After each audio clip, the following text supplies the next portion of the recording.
En la agreste meseta castellana, allí donde el silencio parece no tener fin, se alza la ermita de San Baudelio de Berlanga. A primera vista, no parece más que una construcción humilde, una presencia discreta, casi perdida en el páramo soriano. Pero al cruzar su umbral, todo cambia. El espacio se abre, la piedra respira y el espíritu parece elevarse. Por eso algunos la han llamado la Capilla Sixtina de Castilla. Sus muros estuvieron cubiertos de imágenes, animales en carrera, jinetes de caza, escenas sagradas suspendidas en las alturas. Un mundo completo, trazado sobre la cal, la piedra y el silencio. Hoy muchas de aquellas pinturas están lejos, dispersas en museos, separadas del lugar para el que fueron creadas. Pero en San Baudelio todavía permanece algo, una huella, una ausencia, un eco antiguo que sigue habitando la ermita. Pocas cosas parecen seguras cuando se habla de San Baudelio. Dicen los historiadores que los monjes que habitaron este lugar eran mozárabes, cristianos que habían vivido durante generaciones bajo el dominio musulmán y que con el tiempo acabaron desplazándose hasta estas tierras.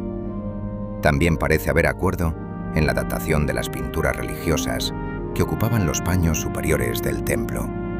Aquellas escenas pertenecen a las primeras décadas del siglo XII y narran episodios bíblicos, escenas de una fe que buscaba asentarse en el territorio. Pero más allá de esas certezas, todo se vuelve confuso. El propio estilo del edificio ha provocado debates interminables. Para muchos especialistas, la ermita es un ejemplo claro de arquitectura mozárabe y habría sido levantada hacia finales del siglo XI. Sin embargo, la historia introduce una sombra incómoda en esa interpretación.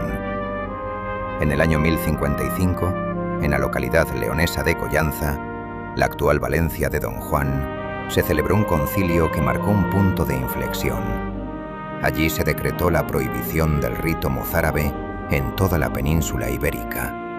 Desde entonces, los monasterios debían seguir la regla de San Benito y alinearse con la liturgia romana, que se extendía de forma inexorable por toda la cristiandad.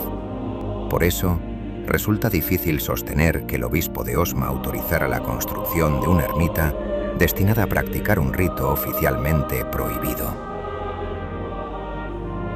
Las pinturas añaden otro misterio. Los estudiosos han distinguido dos mundos diferentes en los muros de San Baudelio. Por un lado, el ciclo cinegético, escenas de caza, animales exóticos, figuras que parecen surgir de un bestiario o de un sueño oriental. Halcones, ciervos, elefantes, cazadores en movimiento. No son escenas religiosas, son fragmentos de vida, de naturaleza y de poder. Muchos creen también que estas imágenes son anteriores a las del ciclo religioso, como si antes de que los muros hablaran de santos y evangelios, hubieran narrado otras historias. Historias de hombres y animales, de persecuciones y de bosques imaginados. En las tierras austeras de Castilla, la historia rara vez avanza en línea recta. A veces se oculta bajo capas de piedra, bajo nombres olvidados, bajo silencios que duran siglos. Durante mucho tiempo San Baudelio fue interpretado como un enigma mozárabe, una ermita cristiana levantada en una frontera incierta. Pero en las últimas décadas, una hipótesis distinta ha empezado a abrirse camino. Una hipótesis sorprendente, incómoda y profundamente sugerente. El investigador Raúl Romero Bartolomé propuso mirar San Baudelio de otro modo, no como una ermita del siglo XI, sino como un edificio más antiguo, 100 años más antiguo y con otro significado. Según su tesis, San Baudelio habría sido en realidad un mausoleo islámico, un monumento levantado a mediados del siglo X para honrar a los muyahidines, los combatientes de la fe caídos en una batalla decisiva, una batalla que dejó una huella profunda en aquella frontera inestable entre Al-Ándalus y los reinos cristianos. Su nombre, Alandega. Para sostener esta interpretación, Romero se apoya en un documento inesperado.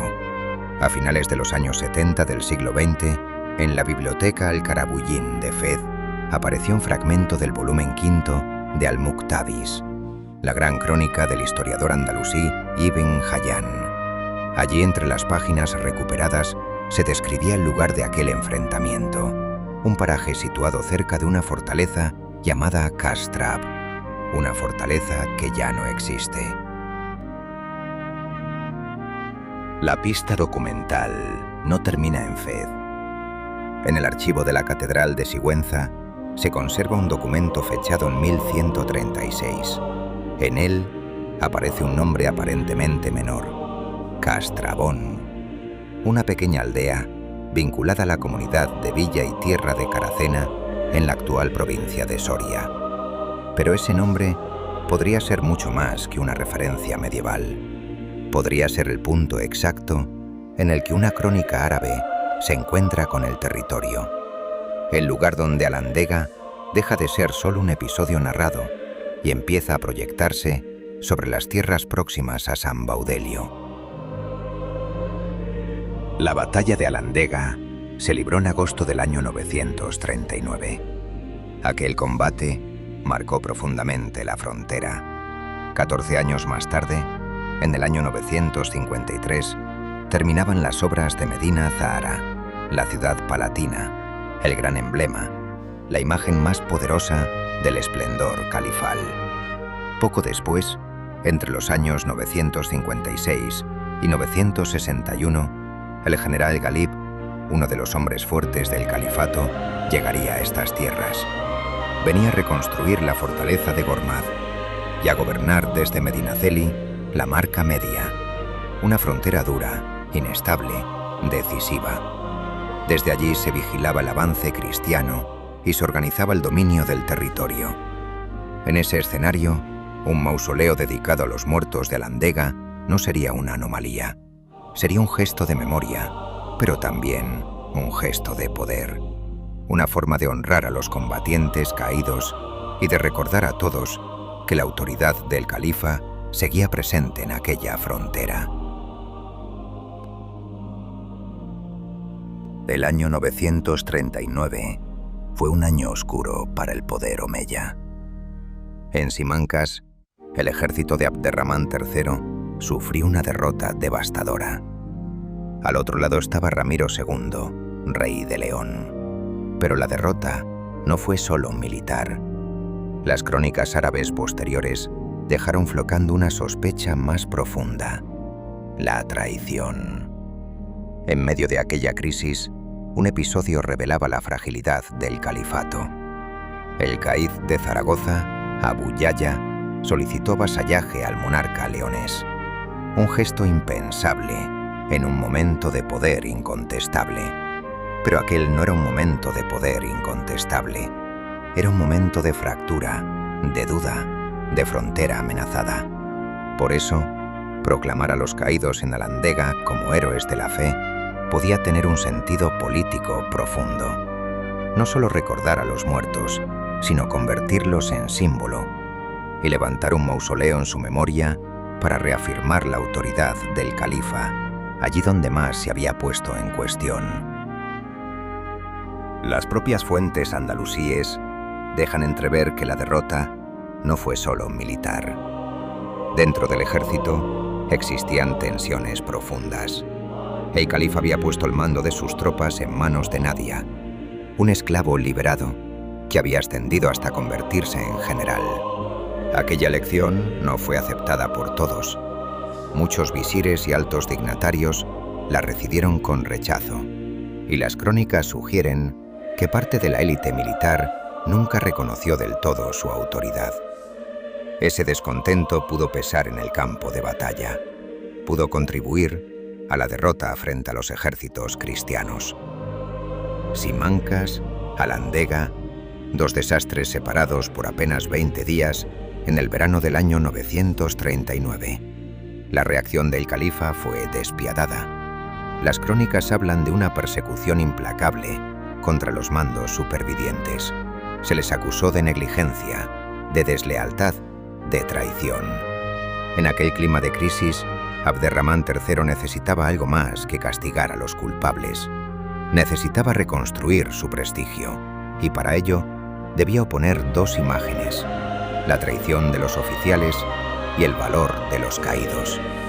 Si la hipótesis de Romero es cierta, San Baudelio habría nacido ahí, no como ermita cristiana, sino como monumento funerario islámico, un lugar de memoria levantado para honrar a los guerreros muertos en defensa del califato.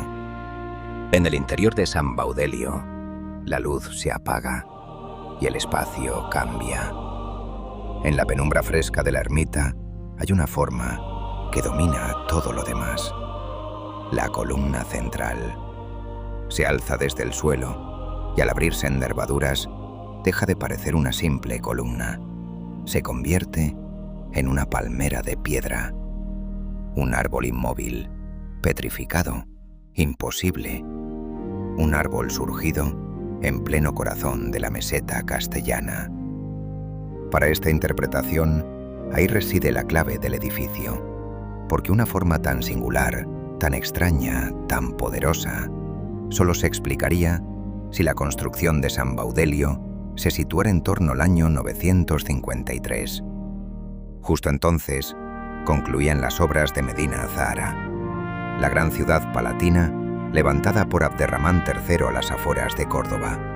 Y entonces la escena puede imaginarse: la orden del califa, el envío hacia el norte de uno de los arquitectos de aquella ciudad deslumbrante, su llegada a las tierras duras de la frontera soriana y la construcción de un monumento fuera de lo común. Solo así podría entenderse una estructura tan insólita y tan intensamente simbólica. La teoría va más allá de los documentos. También mira al propio espacio, a la orientación, a los muros, a las partes que parecen antiguas y a las que quizá llegaron después. Si San Baudelio nació como construcción islámica, entonces muchos elementos que hoy leemos desde una mirada cristiana podrían ocultar otro significado. Las pinturas del ciclo cinegético, por ejemplo, no serían una rareza dentro de una ermita cristiana. Serían, tal vez, la capa más antigua del edificio. Antes de los santos, antes de los evangelios, antes de la transformación cristiana del lugar. Y el ábside, tal como hoy lo vemos, no habría formado parte de la construcción original. Habría sido añadido más tarde, cuando el edificio fue convertido en ermita cristiana. Antes de eso, la pared principal habría mirado al sureste, hacia la Meca. Esa dirección marcaba la Qibla, el punto sagrado hacia el que los fieles musulmanes orientaban sus oraciones. Esta lectura también transforma el interior de San Baudelio. Espacios que durante siglos parecieron tener una función cristiana podrían haber significado algo muy distinto. El llamado coro quizá no fue originalmente un coro. Podría haber sido el mihrab de una pequeña mezquita, el nicho sagrado que indica la dirección de la oración. Bajo aquella plataforma elevada se habrían reunido los fieles, en el espacio que hoy conocemos como la mezquitilla. Allí, sobre alfombras extendidas en el suelo, los cuerpos se inclinaban, las voces descendían y la oración se alineaba hacia la Qibla. Pero quizá lo más fascinante de esta teoría no está en los documentos, ni en la cronología, ni siquiera en la orientación del edificio. Tal vez esté en su significado más profundo, en lo que el templo podría haber querido representar. El Islam medieval entendía el destino humano de una forma distinta a la tradición platónica, que marcó buena parte del pensamiento cristiano. Para esa visión del mundo, el ser humano no era un alma inmortal, encerrada en un cuerpo perecedero. Cuerpo y alma morían juntos en la tierra, pero el alma, el nafs, resucitaba para recuperar el cuerpo y ascender al paraíso. Y ese ascenso tenía una imagen precisa, una imagen poderosa, una imagen vegetal y sagrada: la palmera. Según la tradición evocada en el Corán, el paraíso está poblado de palmeras, árboles de vida, árboles de eternidad. Muchos musulmanes imaginaron el tránsito hacia el paraíso como una ascensión por una palmera. Y si eso es así, San Baudelio deja de ser solo un edificio extraño. Se convierte en símbolo, en una palmera de piedra, en un manantial en medio de la aridez, en un oasis, en un lugar situado muy cerca de la imagen del paraíso. No es aquí donde todo empieza a unirse. La arquitectura, las pinturas, la memoria de los muertos. Según Romero, en los muros de San Baudelio aparece una figura apenas visible, difuminada por el tiempo. Un guerrero que asciende por la palmera, y junto a él, su nafs, su alma. La escena no sería una decoración más, no sería un motivo aislado, ni una imagen casual. Sería la representación de un combatiente de Alandega elevándose hacia el paraíso después de la muerte. Entonces, San Baudelio cambia por completo. La columna central, esa palmera de piedra, deja de ser solo una maravilla arquitectónica. Se convierte en el eje simbólico de todo el edificio. Una imagen construida en piedra, el camino vertical entre la tierra y el paraíso. La Sunemo imagina todavía otro rastro perdido, un elemento que ya no podemos ver. Inscripciones cúficas trazadas sobre la pared de la quibla, palabras escritas para recordar, textos poéticos que tal vez evocaban las batallas de Simancas y Alandega. Si existieron, aquellas inscripciones habrían convertido San Baudelio en algo más que un edificio, en un santuario de memoria, un lugar sagrado para el Islam de frontera. Pero la frontera cambió. Cuando Alfonso VI conquistó la región, ordenó transformar el edificio en ermita cristiana, y entonces San Baudelio debió vivir una transición difícil. Según esta hipótesis, los ermitaños mozárabes del entorno habrían advertido al rey. Aquel espacio había sido sagrado para los musulmanes, y destruirlo sin más podía ser una profanación, una ofensa, incluso en la dureza de la frontera medieval. Quizá por eso, antes de derribar la pared de la quibla para levantar el ábside cristiano, alguien decidió salvar parte de aquellas palabras, trasladarlas, reubicarlas, darles otro lugar. Los textos habrían pasado a los muros laterales, ya fragmentados, ya separados de su origen, pero todavía capaces de conservar una memoria antigua. Y la pared hablaba de Simancas, no con una crónica escrita, no con nombres de reyes, no con fechas, sino con una imagen: la caza del ciervo. Entre las pinturas reinterpretadas en aquella transformación del edificio, esa escena adquiría un significado especial. El ciervo aparece herido, una flecha le atraviesa el costado. Para Romero, no se trata solo de una escena de caza. El ciervo sería un símbolo.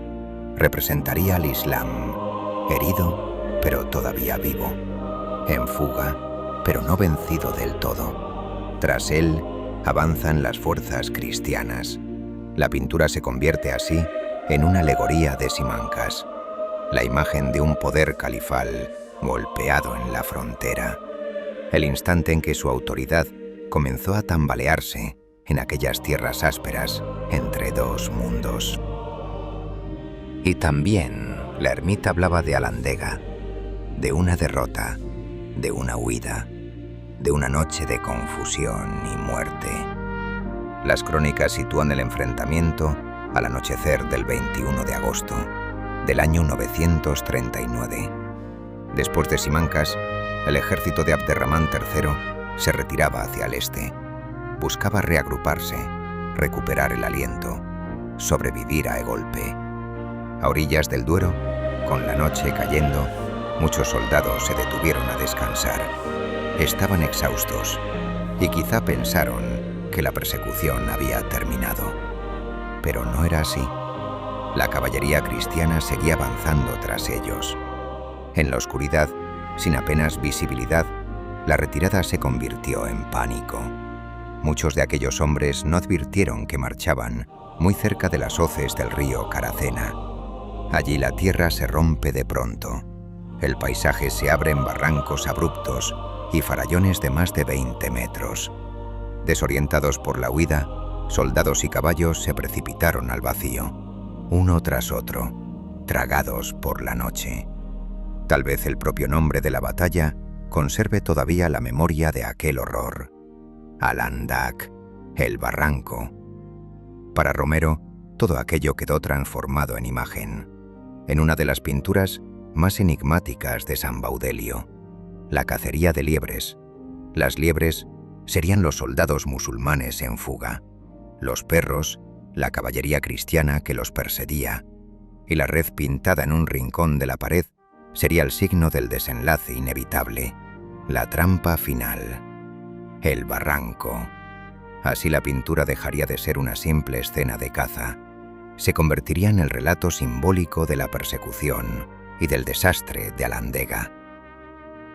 Y aún hay una última imagen que esta hipótesis intenta descifrar, la del halconero.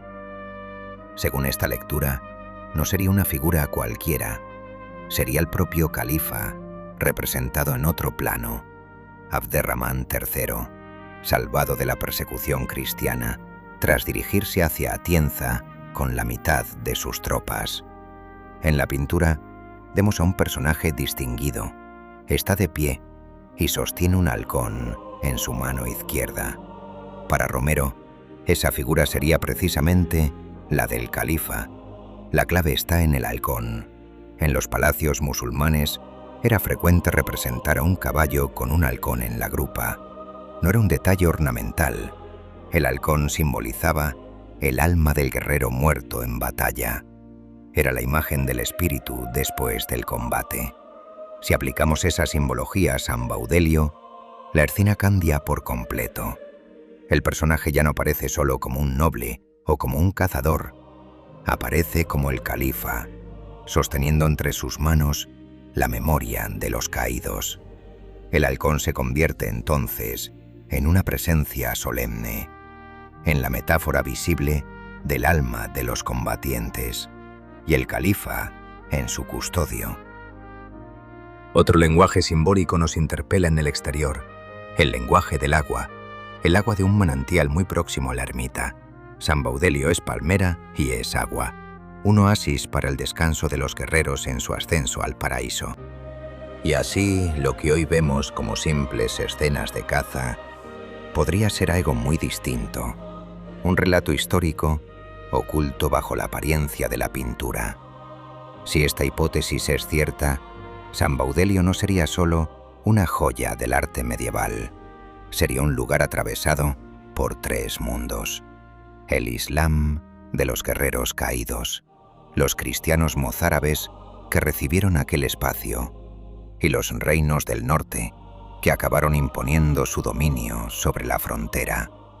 Todos dejaron una huella, una capa, una memoria, una forma distinta de mirar el edificio.